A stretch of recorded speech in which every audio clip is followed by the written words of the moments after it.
जय हिंद साथियों, आपने भी किसी मुकदमे में किसी की जमानत दी थी या किसी के श्योरिटी बने थे और अब वो मुलजिम आपकी बात नहीं मान रहा है और कोर्ट के समक्ष पेश नहीं हो रहा है और आपको डर लग रहा है कि अब आपके खिलाफ मुकदमा दर्ज होगा या आप जेल जाएंगे। तो मैं आपको बता दूं, श्योरिटी या जमानती बनने का क्या मतलब होता है। इसका मतलब है कि यदि मुलजिम कोर्ट नहीं जाएगा तो वो आपकी जिम्मेदारी है उसे ले जाने की। अब यदि मुलजिम कोर्ट नहीं जाता है और उसकी जमानत रद्द हो जाती है तो श्योरिटी के पास नोटिस आता है कि आप उसे लेकर आए।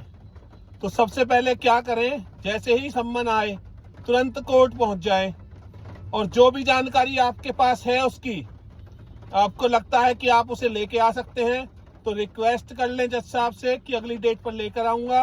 अगर नहीं लेकर जा सकते कि वो मेरी बात नहीं मान रहा है तो उन्हें क्लियर बता दें, सर मेरे से गलती हो गई, अब वो मेरी बात नहीं मान रहा है और पहले मैंने बहकावे में आकर उसकी जमानत दे दी थी।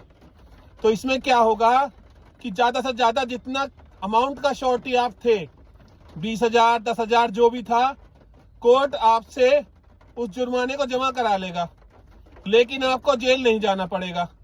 और अगर आपका व्यवहार सही रहा तो हो सकता है आधे से कम में भी हो जाए। बहुत सारे जज साहब आधे 50% पर भी कर देते हैं। अगर आप 20,000 के जमानती थे और आपने रिक्वेस्ट की, आपका व्यवहार अच्छा है, तो 10,000 पर भी कर देते हैं, लेकिन आपको जेल नहीं जाना पड़ेगा। तो पहली बार सम्मन आते ही तुरंत कोर्ट पहुंच जाए और अपनी बात जज साहब को बता दे कि सर मैं ऐसा श्योरिटी था, मुझे इस चीज की जानकारी नहीं थी, आगे से मैं ध्यान रखूंगा और ये जो मुलजिम है अगर आप कोर्ट के समक्ष ले जा सकते हैं तो उसे ले जाएं।